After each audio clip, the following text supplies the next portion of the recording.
Hello everyone, welcome back to my channel. इस video में हम पार्ट 2 अमेंडमेंट्स का कंटिन्यू करने वाले हैं और हमारी जो सबसे पहली अमेंडमेंट है वो है सेबी की लिस्टिंग ऑब्लिगेशन डिस्क्लोजर रिक्वायरमेंट, जो आपके एलओडीआर है उसकी सबसे पहले अमेंडमेंट है। ठीक है, तो देखते हैं अमेंडमेंट क्या है और इस वीडियो को एंड तक ज़रूर देखना। इसमें जो हमारी सारी अमेंडमेंट्स हैं वो कवर हो जाएंगी इंक्लूडिंग सेबी। ठीक है, और कोई भी अगर आपको डाउट हो तो आप मुझे कमेंट सेक्शन में पूछ सकते हो। देखो कभी कभी क्या होता है ना कि इतना ज़्यादा वर्कलोड होता है, मैं कमेंट्स का हो सकता है एकदम से रिप्लाई ना करूं, बट मैं विद इन अ वीक आप ये समझ लो कि मैं सबके रिप्लाई कर देती हूँ। ठीक है, चलिए तो स्टार्ट करते हैं। देखो बहुत ध्यान से सुनना, मैं आपको एक्सप्लेन करती जाऊंगी विद सीक्वेंस वाइज। सबसे पहले हम पढ़ेंगे, फिर मैं एग्जाम्पल के साथ आपको बताऊंगी। In regulation 32 listed entities are mandated to submit a quarterly statement of variation to stock exchanges. किसको देना है? Stock exchanges, indicating if they have deviated or varied in using the proceeds from issue of the object stated for the issue till the complete use of fund from proceed. Basically इसमें मैं आपको 3 तरीके से चीजें समझाऊंगी। सबसे पहले scenario कि सेबी किस के बारे में बात कर रहा है, ये जो रेगुलेशन 32 है वो किस चीज को डिनोट कर रही है। एक कंपनी है हमारी जो कि लिस्टेड कंपनी है, लिमिटेड कंपनी। ठीक है, अब इसने पब्लिक इशू लाया या फिर राइट इशू लाया या फिर प्रेफरेंस इशू लाया, प्रेफरेंशियल इशू। ठीक है, इशू क्या होता है? जब आप पब्लिक से या इन सब तरीकों से फंड्स रेज करते हो। ठीक है, और जो फंड्स रेज होते हैं उनको हम क्या बोलते हैं? प्रोसीड्स। तो जब तक हम उसकी एक्चुअल में बात क्या कर रहे हैं? उसके यूटिलाइजेशन की। मतलब कंपनी ने अगर कोई भी इशू लाया है, ठीक है, फंड्स रेज करे हैं, तो हम उसके यूटिलाइजेशन की बात कर रहे हैं। यहां तक समझ में आया? गुड। अब यूटिलाइजेशन जो फंड है, ठीक है, अब देखो सबसे पहले हमारा क्या होता है? हमारा आता है ऑफर डॉक्यूमेंट। आपने ये सब पढ़ा होगा अपने सिक्योरिटीज वाले पेपर में। ऑफर डॉक्यूमेंट में सारी डिटेल्स लिखी होती हैं कि हम कैसे इशू कर रहे हैं, प्लस जो हमारा पैसा आएगा वो हम किस तरीके से यूटिलाइज करेंगे। तो ये ऑफर डॉक्यूमेंट में होता है, या उसके साथ जो एक्सप्लेनेटरी स्टेटमेंट अटैच्ड होती है उसमें ये सारी डिटेल्स गिवन होती हैं कि हमने पहले ही अपना पर्पस बता दिया कि हम उस फंड्स को किस वे में यूटिलाइज करेंगे। तो purpose of the utilisation of that particular proceeds, ठीक है, वही ये बात कर रहा है। तो अगर उस चीज में अगर कोई डेविएशन है, मतलब कोई हमने डिफरेंट पर्पस से यूज कर लिया जो ऑफर डॉक्यूमेंट में मेंशन्ड नहीं है। फॉर एग्जाम्पल मैंने आपको बोला कि मुझे आप 1 लाख रुपए दे दीजिए और मैं उसको इस पर्पस के लिए यूज करना चाहूंगी, ये मैंने मेंशन कर दिया और उसका एग्रीमेंट बन गया सब। अब मैंने क्या करा, जब वो मुझे पैसे मिल गए तो मैंने जिस पर्पस से उस ऑफर डॉक्यूमेंट में, उस एग्रीमेंट में लिखा था, मैंने उसकी बजाय कहीं और पैसे यूटिलाइज करने हैं, तो मैंने क्या करा? मैंने डेविएट कर दिया। तो उस केस में मुझे स्टेटमेंट देनी है किसको? सारे स्टॉक एक्सचेंजेस को जहां पर मेरे जो शेयर्स हैं वो लिस्टेड हैं। ठीक है, ऐसे ही सेम वेरिएशन, अगर कोई वेरिएशन है, वेरिएशन मतलब क्या है कि वेरिएशन इन टोटलिटी हम उसी पर्पस के लिए यूज कर रहे हैं बट हमने तरीका चेंज कर दिया। लाइक मैंने आपसे 1 लाख रुपए लिए, मैंने उस पर्पस के लिए यूज करा बट उसको डिविएट कर दिया, मतलब उसको और वेरिएट कर दिया कि मैंने कुछ स्मॉल फंड्स में रखा, कुछ लॉन्ग में रखा, इस तरीके से मैंने उसमें वेरिएशन ला दिए। ठीक है, तो दोनों पर्पस क्या है कि जो मेरे यूटिलाइजेशन ऑफ फंड्स है उसका क्राइटेरिया जो स्टेटमेंट या ऑफर डॉक्यूमेंट में लिखा हुआ है उससे मैंने डेविएट कर दिया या फिर वेरिएट कर दिया। ठीक है, ये इतना समझ में आया? अब इसको दोबारा पढ़ो। In Regulation 32, listed entities are mandated to submit a quarterly statement आपको submit करनी है of deviations or variation to stock exchanges indicating if they have deviated or varied in using the proceeds from the issue of the object stated for the issue। जो भी लिखा हुआ था उससे अगर आपने करा है till the completion use of fund from proceed, जब तक आपका पूरा का पूरा पैसा फंड यूज नहीं हो जाता। ठीक है, और ये एक लॉन्ग टर्म प्रोसेस होता है, इसीलिए बोला गया है कि आपको क्वार्टरली स्टेटमेंट तो देनी ही देनी है, आपने किया है नहीं किया है दोनों केसेस में। ठीक है, अब ये तो आपने पढ़ा हुआ होगा, इसमें अमेंडमेंट कुछ नहीं है। इसमें अमेंडमेंट क्या है? पहले जो लिखा जाता था वो लिखा जाता था ये चीज पब्लिक इशू के लिए, राइट इशू के लिए, प्रेफरेंशियल इशू के लिए, बट अब क्या है, अब इन्होंने एक अमेंडमेंट ला दी कि जो क्वालिफाइड इंस्टीट्यूशनल प्लेसमेंट है उसके थ्रू भी अगर आप कर रहे हो तो वो भी इंक्लूड किया जाएगा। अब इसको पढ़ो। Earlier to the amendment this statement had to be submitted for public, right and preferential issues. ठीक है, but with the amendment SEBI had broadened the scope of disclosure and submission of such statement even in funds raised from qualified institutional placements. ठीक है, तो इस तरीके से मैंने आपको पूरा जो रेगुलेशन 32 है, जो अभी तक आप पढ़ते आए हो, मैंने आपको वो भी समझा दिया, प्लस इसमें क्या अमेंडमेंट है मैंने आपको ये भी एक्सप्लेन कर दिया। एंड आई होप ये क्लियर है। क्लियर है? गुड। अब नेक्स्ट क्या है, आपका जो चैप्टर है कॉर्पोरेट रीऑर्गेनाइजेशन, उसमें से है। बेसिकली वो ये बोल रहा है कि जो हमारा स्टार्टअप है हम उसका भी fast track insolvency resolution process कर सकते हैं, but other than partnership firm. हम पार्टनरशिप फर्म में नहीं करेंगे। कोई भी टाइप का स्टार्टअप हो, प्राइवेट कंपनी हो, ओपीसी हो, कुछ भी हो, but other than partnership firm. ये इतना ही है, इसमें और कुछ नहीं है। ठीक है, अब आ जाओ इस पे, registered valuers and valuation amendment rules 2022। इसमें बेसिकली वो क्या बोल रहा है कि देखो, अगर ये है आपका rule 3 subsection 2 clause c is modified by clarifying that, मतलब इसमें क्लैरिफिकेशन आई है दैट अ पार्टनरशिप फर्म और company shall not be registered as registered valuer. मतलब कोई भी एक कंपनी या पार्टनरशिप फर्म रजिस्टर्ड वैल्यूअर की तरह तब तक रजिस्टर्ड नहीं हो सकती जब तक उस कंपनी के या फिर उस पार्टनरशिप फर्म के जितने भी लोग हैं they are eligible to registered as registered valuers. ठीक है, मतलब फॉर एग्जाम्पल एक कंपनी है, उसमें 50 लोग हैं, तो वो सब रजिस्टर्ड वैल्यूअर की तरह रजिस्टर्ड होने चाहिए। और ऐसे ही पार्टनरशिप फर्म है तो सारे पार्टनर्स होने चाहिए। ठीक है, further a new clause f to rule 3 subsection 2 is inserted specifying that such partner और डायरेक्टर, ठीक है, अगर उस कंपनी में कोई डायरेक्टर या पार्टनरशिप फर्म में partner shall not be a member of more than one registered valuer organisation at one point in time and in partnership entity or company already registered as value to comply with the position within 6 months from the date of commencement of this। वो ये बोल रहा है एक time पे एक ही चीज संभालो। ठीक है, और अगर कोई ऐसी सिचुएशन है जिसमें एक से ज्यादा आप रजिस्टर्ड हो, तो जब ये अमेंडमेंट आई है उसके 6 महीने के अंदर अंदर आप उस चीज को रेक्टिफाई कर लो। ठीक है, बेसिकली वो बोलना चाह रहा है कि सबसे पहली कंडीशन, कोई कंपनी उसके सारे डायरेक्टर्स जो हैं वो सारे एलिजिबल होने चाहिए एज अ रजिस्टर्ड वैल्यूअर और रजिस्टर्ड होने चाहिए।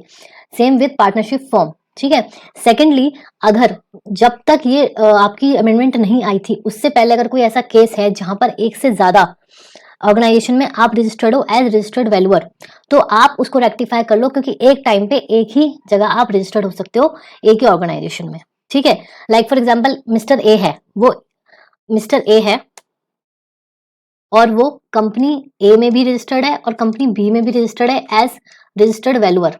ठीक है, इसका भी डायरेक्टर्स के दोनों में ही वो है, तो ऐसा अलाउड नहीं है। आप 6 महीने के अंदर अंदर जब ये अमेंडमेंट आई है उसके बाद आप सिर्फ एक में ही हो सकते हो। Am I clear? Yes ma'am. चलो,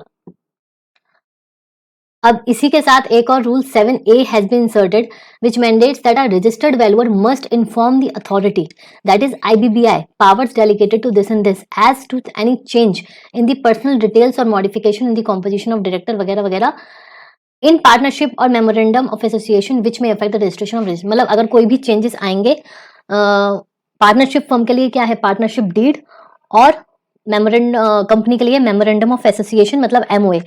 तो अगर उसमें कोई भी कॉम्पोजिशन चेंज हो रही है तो वो आपको इन्फॉर्म करनी है टू द अथॉरिटी। कौन? IBBI, powers delegated to section 458 of the companies act 2013। ठीक है, तो एम आई क्लियर? एक तरीके से इस पूरे प्रोसेस में आपका 7A इंसर्ट हुआ है, रूल 2 में आपकी अमेंडमेंट है रिगार्डिंग रजिस्टर्ड वैल्यूअर। ओके, चलो next, Introduction to MCA 21 and filing in XBRL। अब MCA has migrated LLP filings to an upgraded version 3 of the MCA 21 portal and the first phase the go live of revised वगैरह वगैरह। मतलब क्या है basically 8 मार्च 2022 को जो आपकी LLP है, LLP की जितनी भी फाइलिंग्स हैं वो V3 पोर्टल पे होगी, MCA के V3 पोर्टल पे होगी। मुझे नहीं पता आप लोग कितना अवेयर हो MCA की साइट से, बट मेरा सजेशन ये है कि आप पढ़ते पढ़ते ही एक बार उसको भी देखा करो कि MCA पे एक्चुअली हो क्या रहा है। रीजन, सबसे पहले तो आपका ये कोर्स में इंक्लूडेड है MCA 21। ठीक है, दूसरी चीज आपको जब आपको ट्रेनिंग करनी पड़ेगी या कुछ है, उससे पहले ही आप अपने आप को इतना रेडी कर लोगे कि आप कम से कम इतना तो जान पाओ कि आपके लिए साइट एकदम न्यू ना हो जब आप काम करना सीखो, राइट। तो जैसे बेसिकली मैं आपको बता देती हूँ कि एमसीए पे अब V2 V3 करके 2 पोर्टल्स हैं जिसपे डिफरेंट पोर्टल पे डिफरेंट फाइलिंग्स होती हैं। तो ऐसे ही 8 मार्च 2022 को जितनी भी एलएलपी से related, limited liability partnership act जो है, उससे रिलेटेड जितनी भी फाइलिंग्स हैं वो V3 पे माइग्रेट हो गई, ठीक है, जितने भी हैं। और जो फॉर्म पहले भी थे वो रिवाइज हो गए, एनहेंस हो गए यहाँ से। In second phase ministry of corporate affairs on this, फिर अगस्त में क्या हुआ, has launch first set of 9 company forms V3 पे, ठीक है, portal. Following forms are rolled out in this phase: DIR3 KYC web, DIR3 KYC e form, DPT3 DPT4, और ये सारे फॉर्म्स आपके एक सेट बन के वो V3 पोर्टल पे आ गए हैं, ठीक है। अब डायरेक्टर्स का है। अच्छा, इससे पहले एक चीज मैं बता दूं, जो आपका DIR3 KYC and DIR3 KYC web, ये जो आपके 2 टॉपिक्स है ना भैया, इससे रिलेटेड मुझे काफी क्वेरीज आ रही हैं, तो I have decided to make a separate video on this. और अगर आप इसके नॉन कंप्लायंसेस करते हो तो उसका इम्पैक्ट क्या होता है, ठीक है। और बेसिकली मैं इसको पूरा का पूरा जो एक्सप्लेन करूंगी वो मैं आपको करूंगी एमसीए की साइट पर जाकर, मैं आपको लाइव दिखाऊंगी यहाँ से शूट करके अच्छी तरीके से कि बेसिक डिफरेंस क्या है। बिकॉज मुझे बहुत सारे क्वेरीज यही आती हैं कि मैम ये जो अमेंडमेंट आई है और ये जो चीज़ है वो क्या है, तो मैं आपको पूरा एक सेपरेट वीडियो में बताऊंगी, ठीक है। इसमें भी एक छोटी सी अमेंडमेंट आई है तो वो मैं यहाँ पे डिस्कस नहीं करूंगी, ओके। सो मेक श्योर कि आप कनेक्टेड रहो, सब्सक्राइब करो, तभी भाई आपको बिल्कुल अपडेटेड रिविजनरी वीडियोस मिलेंगी। और जैसे कि मैंने इससे पहले भी आप लोगों को पूरा फ्लो चार्ट बताया था पार्ट बी का, जिसमें कि मैं एक्सप्लेन करने वाली हूँ, तो वो तो रहेगा ही रहेगा। और जल्दी से हम कंप्लीट करके पार्ट ए भी रिवाइज करेंगे, देन पार्ट सी भी। और मैंने साथ में आपको क्वेश्चन बैंक भी दिखाया था कि क्वेश्चन बैंक को किस तरीके से हम रिवाइज करेंगे ताकि आपका सारा का सारा रिवीजन एक गो में हो जाए। लेकिन साथ में एक रिक्वेस्ट है कि अपनी पढ़ाई जो आप कर रहे हो वो मत छोड़ना, बिकॉज ये रिविजनरी वीडियोज है, तो ये धीरे धीरे चलती रहेंगी आपकी, आप यहाँ से रिवाइज कर सकते हो। अगर आपको कोई चीज समझ में नहीं आ रही है तो आप देख सकते हो, ठीक है। चलो तो स्टार्ट करते हैं दोबारा। डायरेक्टर्स वाला क्वेश्चन चैप्टर है, उसमें से क्या है, appointment and qualification of directors amendment rules 2022। इसका ब्रीफ एनालिसिस क्या है, सबसे पहले मैं रीड करूंगी फिर मैं आपको समझाऊंगी। Though this amendment MCA has introduce changes in various forms relating to appointment practice by aligning the form with the foreign exchange management non direct instruments rules 2019। तो बेसिकली जब आप अपॉइंट कर रहे हो डायरेक्टर को, तो आपने उसको उसके जो फर्म्स हैं वो अलाइन कर दिए हैं फॉरेन एक्सचेंज मैनेजमेंट से, ठीक है, फेमा से। क्यों करे हैं, क्योंकि as per the changes made, if a person seeking appointment in a national of a country which shares land border with India, necessary security clearance from the ministry of home affair shall be attached along with the consent. Basically कोई एक बंदा है, ठीक है, जो appointment, जिसकी हमें appointment करनी है और जो हमारा इंडिया से, वो जिस कंट्री का मतलब वो शेयर कर रहा है लैंड बॉर्डर विद इंडिया, ठीक है, तो हमें उसकी क्लियरेंस चाहिए from ministry of home affairs. तो ये जब चीजें हैं, जब हम उसका अपॉइंटमेंट करेंगे, देखो भाई एक मिस्टर एक्स है, ठीक है, ये हमारा फॉरेनर है, ठीक है, और ये कौन सी कंट्री से, जो हमारे पड़ोसी देश है और हमारा लैंड बॉर्डर शेयर कर रहा है, ठीक है। अब इसको हमारी कंपनी में अपॉइंटमेंट देनी है एज अ डायरेक्टर, तो ऑब्वियसली इसका फॉर्म जाएगा जो फाइल होगा। तो इस उसमें जो डायरेक्टर का फॉर्म जाएगा उसी में आपने अटैच कर दिया है कहाँ से, क्या, security clearance from the ministry of corporate, sorry home affairs. Home affairs से जो आपको सिक्योरिटी क्लियरेंस चाहिए, वो उसका जो प्रूफ है या जो चीज़ है वो आप यहाँ भी शो करोगे इस फॉर्म में, ताकि जब वो सबमिट हो एमसीए पे तो उसको क्लियर कट एक बार में पता चल जाए कि हाँ ये सारी चीज़ें इसकी फुलफिल्ड है, और ही और she shall be can be appointed as a director of the company being outsider, मतलब फॉरनर, ठीक है। और साथ में उसको जो उसके जो अपॉइंटमेंट के जो फॉर्म्स हैं वो अलाइन करे गए हैं विद फेमा, ठीक है। तो यहाँ आई होप यहाँ तक क्लियर है। साथ में ही similarly no application number shall be generated in case of person applying for director identification number in national of security which shares land border with India unless necessary. ऐसे ही साथ में डिन। अब भैया ये जो मिस्टर एक्स है, ये बिना डिन के तो डायरेक्टर अपॉइंट नहीं हो सकता, डिन तो मैंडेटरी है सबसे पहले।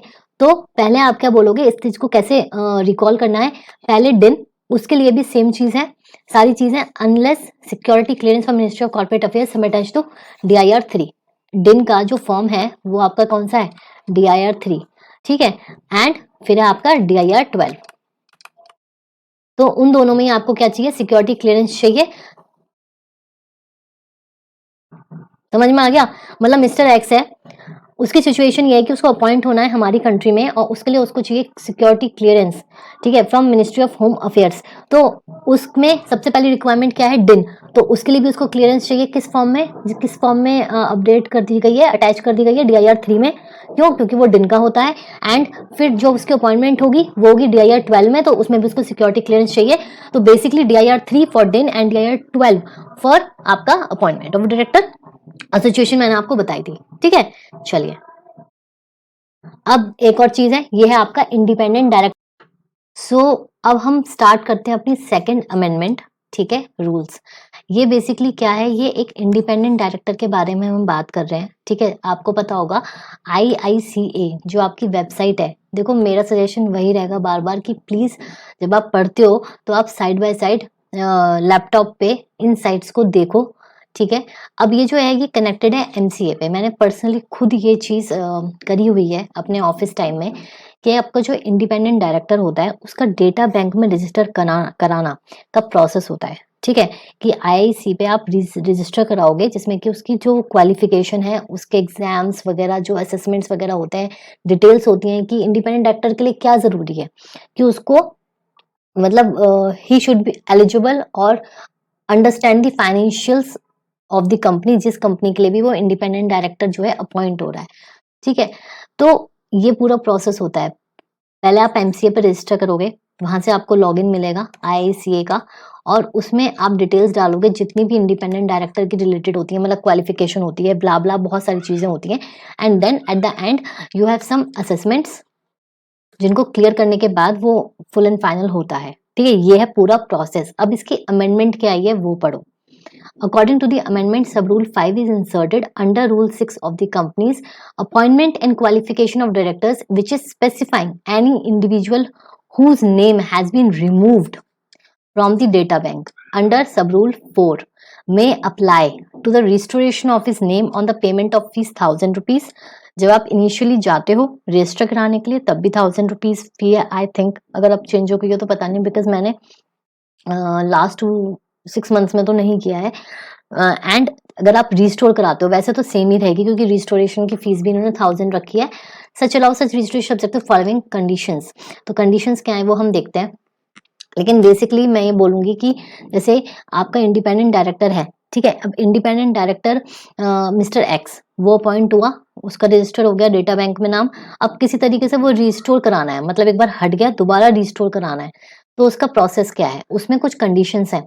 His name shall be shown in the separate restored category for a period of 1 year from the date of restoration, within which he shall be required to pass online proficiency self-assessment test, and thereafter his name shall be included in the data bank only if he passes said online proficiency self-assessment test. In such case, the fees paid by him at the time of initial registration content to be valid for the period of which the same was initially paid. And अब देखो बात क्या है, देखो यहाँ पे mister x है, इनका नाम जो था वो डेटा बैंक में था, ठीक है। अब एक टाइम के बाद उनका हट गया, अब इनको दोबारा रिस्टोर कराना है। तो रिस्टोर क्या होगा? जिस दिन से ये हटेगा उसके 1 साल के अंदर अंदर वो रजिस्टर करा सकते हैं, ठीक है। After giving what? After giving self assessment test, जो आपका प्रोफिशिएंसी टेस्ट है, असेसमेंट वो, क्योंकि जब आप इनिशियली कराओगे तो भी बहुत जरूरी होता है, ठीक है। ये कंडीशन है। In case he fails to pass, ठीक है, within 1 year from the date of restoration, his name मतलब रिस्टोर हो जाएगा, his name shall be remove from data bank and shall be required to fresh apply, ठीक है। समझ में आई? एक बार मैं दोबारा कंक्लूड कर देती हूँ। देखो, आपका जो इंडिपेंडेंट डायरेक्टर है, यहाँ पे हमने एग्जाम्पल रखा था, ठीक है, वो सेपरेट कैटेगरी में आपको 1 साल तक दिखाई देगा, ठीक है। उस टाइम में आपको प्रोफिशिएंसी टेस्ट देना है अगर आपको अपना नाम मिस्टर एक्स को एज इंडिपेंडेंट डायरेक्टर रिस्टोर कराना है। कंडीशन क्या है? पहले तो यही है कि उस 1 साल के अंदर अंदर कराना है। फिर उसके बाद जो आपका टेस्ट है उसमें आप क्लियर होने चाहिए हो। अगर आप उसमें क्लियर नहीं होते हो, फेल हो जाते हो उसको पास करने में, तो उसके बाद आपको फ्रेशली अप्लाई करना होगा। तो ये आपकी अमेंडमेंट है, ठीक है। अब ये जो मैंने आपको बोला था थर्ड अमेंडमेंट रूल्स जो है वो आपकी सेपरेट वीडियो आएगी, DIR 3 KYC, और DIR3 KYC वेब, और उसके साथ ही एक दो क्वेश्चंस भी मैं क्वेश्चंस के साथ एक्सप्लेन करूंगी ताकि आपको ज्यादा क्लैरिटी आ जाए। ठीक है, ठीक है। ये बेसिकली किसके बारे में है? रिमूवल ऑफ इंडिपेंडेंट डायरेक्टर्स के बारे में है। ठीक है, तो मैं आपको यहाँ से पढ़ के कुछ नहीं बताऊंगी बिकॉज बहुत कंफ्यूजिंग है। जो स्टेटिंग जो आपकी सेबी की है वो मैं पहले आपको दिखाती हूँ ताकि आपको डिफरेंस से क्लैरिटी हो जाए। देखो, ये सेबी की साइट पे डॉक्यूमेंट है जो मैंने डायरेक्टली निकाला है 25 रेगुलेशन का। ठीक है, अब देखो 25A जो रेगुलेशन है आपकी, 1 सेकेंड। ये कंपनीज एक्ट के प्रोविजंस हैं। ठीक है, ये आपके कंपनीज एक्ट के प्रोविजंस हैं, ये LODR रेगुलेशंस हैं, और ये propose to the board amendment regulation LODR regulations हैं। बेसिकली हम बात किसकी कर रहे हैं? हम बात कर रहे हैं appointment, reappointment and removal of independent director.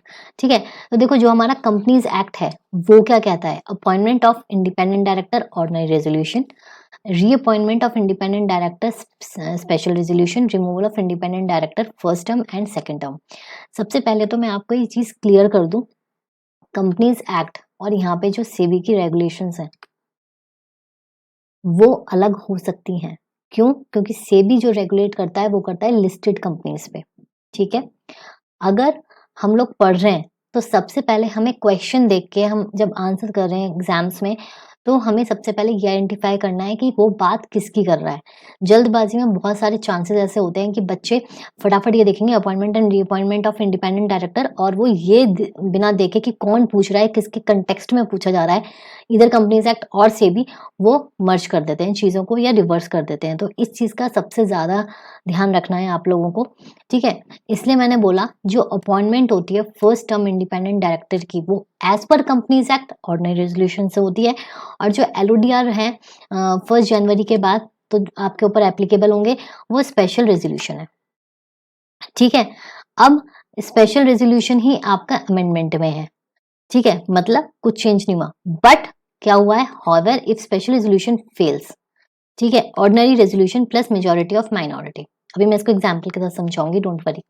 फिर अगर हम रीअपॉइंटमेंट की बात करते हैं of an independent director second term, तो कंपनीज एक्ट में स्पेशल रेजोल्यूशन, इसमें कोई चेंजेस नहीं है, और ये सेम है जो मैं अभी आपको समझाऊंगी। ठीक है, उसके बाद है आपका रिमूवल ऑफ इंडिपेंडेंट डायरेक्टर, जिसकी हम बात कर रहे हैं first term ordinary resolution, second term special resolution, as per what? As per companies act. And then इसमें आपका जो सेबी है वो स्पेशल रेजोल्यूशन। अब वो बात कर रहा है the independent director is appointed through special resolution, removal shall be through special resolution. Simple सी बात है, अगर वो अपॉइंट हुआ है, अगर इंडिपेंडेंट डायरेक्टर है और ये है मिस्टर एक्स, ठीक है, वो किसी कंपनी में, क्यों हम बात कर रहे हैं सेबी की तो हमें ध्यान सेबी का ही रखना है।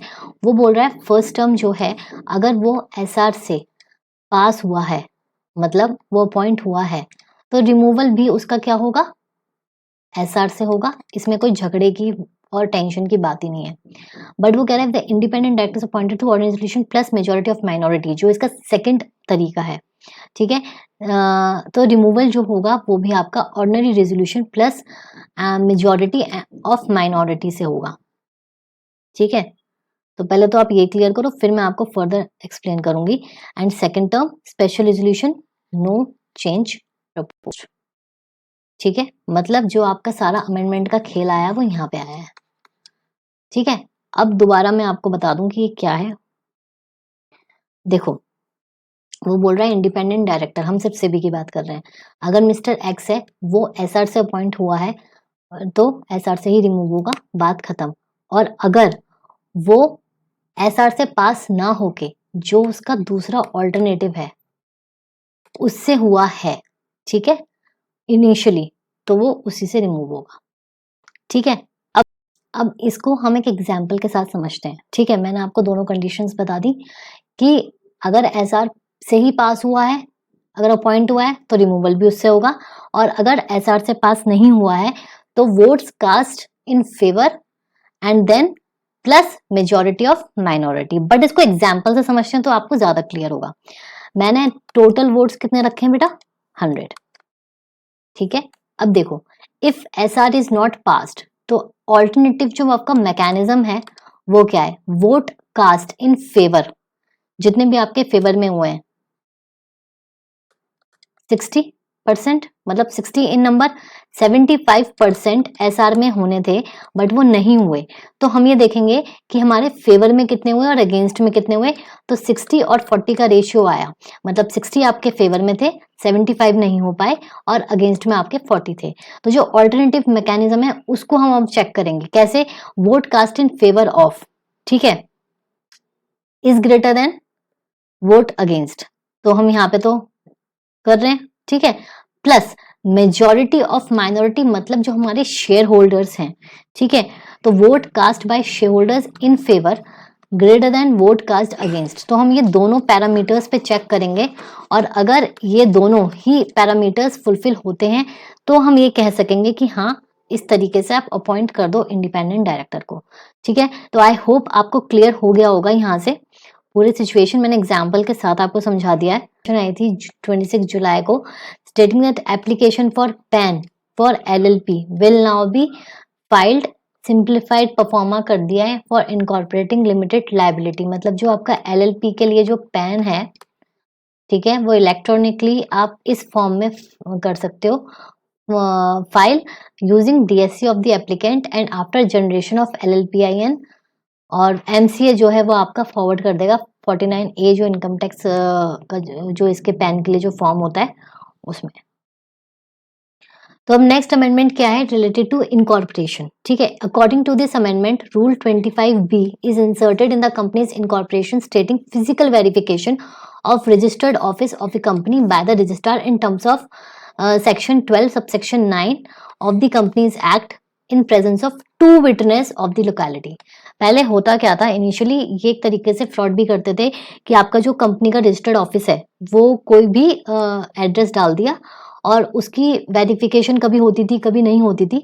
तो अब स्ट्रिक्टली जो अमेंडमेंट लाया गया है वो ये है कि इन presence of 2 witness of that particular locality में आपका जो है वेरिफिकेशन होगा रजिस्टर्ड ऑफिस का, ठीक है। The registrar shall carry the documents as filed on MCA 21 in support of address of the registered office, मतलब रजिस्ट्रार जो है वो खुद जाके वेरीफाई करेगा इन प्रेजेंस ऑफ 2 विटनेसेस, और वो सारे डॉक्यूमेंट्स लेके जो आपने MCA पे फाइल करे हैं, एड्रेस प्रूफ वगैरह होगा for the physical verification, and take a photograph of the registered office. Further, a report of physical verification of the registered office of the company is also required to be in the prescribed limit. तो फिर उसके बाद prescribe format के साथ आप वो चीज करोगे, ठीक है। और इसी के साथ एक चीज और है जो सेक्शन 12 सबसेक्शन 9 की ही है। सबसे पहले तो हमें समझ में आ गया, जो रजिस्टर्ड ऑफिस की वेरिफिकेशन है वो होगी, रजिस्ट्रार खुद करेगा विद द डॉक्यूमेंट जो आपने MCA पे दिए हैं कंपनी के, और एक फोटोग्राफ लेगा सब कुछ, ताकि वो बिल्कुल श्योर हो जाए और आगे कोई दिक्कत ना हो। सेकंड है the aforesaid rules made amendment in rule in form STK 1 जो आपका स्ट्राइक ऑफ का है, in form STK 5 and 5A pertaining to opting the checkpoint. The companies are not carrying on any business or operations as revealed after physical verification this. ठीक है, तो basically क्या है, जो वेरिफिकेशन होगा वो आपके 2 स्टेजेस पे होगा। एक, जब आपकी जो कंपनी है वो इनकॉर्पोरेट हो रही है, एंड सेकंड जब आपकी वो स्ट्राइक ऑफ हो रही है, ठीक है। तो जो रजिस्ट्रार है वो जाके ये भी चेक करेगा कि भाई जो आपका रजिस्टर्ड ऑफिस है वहां पर आपकी कोई भी एक्टिविटी नहीं हो रही है, कोई भी आप काम नहीं कर रहे हो, तो इससे वो श्योरिटी हो जाएगी, ठीक है। तो अब मैंने आपको अभी तक सारी चीजें एक्सप्लेन कर दी हैं। इससे पहले जो पार्ट ए है इसका पार्ट 1 ऑफ अमेंडमेंट्स, वो भी आप देखना जरूर। जैसे जैसे आप पढ़ते जा रहे हो उसी सीक्वेंस में आप अमेंडमेंट्स चेक करते रहना, ताकि आप कोई गलत चीज ना पढ़ लो, ठीक है। और इसी के साथ एक छोटी सी इंफॉर्मेशन है कि देखो भाई, वैसे तो मैंने जो इस जून 23 के लिए जो मेरी ये है मेंटरशिप प्रोग्राम है वो मैंने कम कर दिया है, और दिसंबर का स्टार्ट हो चुका है अभी से, बट अभी भी आपके पास टाइम है टिल 31 मार्च। 31 मार्च तक मैंने ये दोबारा ओपन कर दिया है फॉर योर जून अटेम्प्ट, ठीक है। एल्स दिसंबर 23 के लिए आपका ओपन है ही, ठीक है। मैं आपको थोड़ा सा क्रक्स बता देती हूँ कि इसमें एक्चुअल में व्हाट वी प्रोवाइड। देखो, मेंटरशिप में आपको पूरी गाइडेंस दी जाती है जब तक आपके एग्जाम्स हैं, ठीक है। ऑब्वियसली 1 टाइम पेमेंट होती है, ऐसा नहीं है कि आप हर मंथ दे रहे हो, तो जब आप फॉर्म चेक करोगे, जो आपको इस वीडियो के लिंक में, हर वीडियो के लिंक में नीचे फॉर्म अटैच्ड मिल जाएगा मेंटोरशिप का, तो आपको किस तरीके से गाइड करा जाएगा कि जो भी आपके पास लिमिटेड टाइम है अब, उसमें आप किस तरीके से अपनी स्टडीज़ को प्लान आउट कर सकते हो। और डेली बेसिस पे हम आपको टारगेट्स देते हैं। आपको 1 वीक का टारगेट दिया जाएगा और फिर संडे को आप उसी को रिवाइज़ करोगे एंड हम चेक करते रहते हैं, इवैल्यूएट करते रहते हैं कि कहीं कोई दिक्कत तो नहीं आ रही। And it's properly customised basis, मतलब आपको कौन-सा सब्जेक्ट सूटेबल है, आप वो पहले लोगे, हम आपको पहले प्रोवाइड करेंगे ताकि आपको दिक्कत ना हो, ठीक है? तो ये पूरी चीज़ें हैं। बहुत सारे क्या होता है ना कि हम कॉन्संट्रेट नहीं कर पाते, और सबसे जो कॉमन चीज़ है वो ये है कि सपोज़ आप एक ग्रुप दे रहे हो, उसमें 4 सब्जेक्ट्स हैं, तो आप कंपनी लॉ लेके बैठे हो, लेकिन बैक ऑफ द माइंड आपको टेंशन चल रही है कि हम टैक्स कैसे करें? बट अगर आपके पास एक प्रॉपर प्लानिंग होगा, स्ट्रक्चर होगा, डेली बेसिस पे टारगेट्स होंगे, तो आप ये कंफ्यूज नहीं होगे। आपको पता है कि अभी इसका टाइम है एंड नेक्स्ट मुझे दूसरा सब्जेक्ट करना है। तो बस यही एक बहुत बड़ी चीज़ होती है जहाँ पे बच्चे लैग करते हैं, और अगर ये हम एक तरीके से कर लें हासिल, तो फिर एक गो में हमारा क्लियर भी हो जाता है। बिकॉज़ सारी चीज़ यही है कि हम स्टडी प्लान आउट नहीं कर सकते, और सही बात है, एज़ अ स्टूडेंट आपको सारी चीज़ें नहीं पता, तो आप कर भी, मतलब बहुत बच्चे हैं वो कर लेते हैं क्योंकि डिटरमिन्ड होते हैं और फ़ोकस्ड होते हैं, बट मोस्टली नहीं कर पाते। तो मेरा सजेशन यही है, if you feel so then you can connect with us and take mentorship, enrol for that. Timely अभी भी आपके पास 2 मंथ्स हैं, हम इस तरीके से प्लान करके देंगे। आपका 1 ग्रुप है, 2 ग्रुप है, तो आप उस तरीके से अचीव कर लोगे, ठीक है? So please do like, share, subscribe.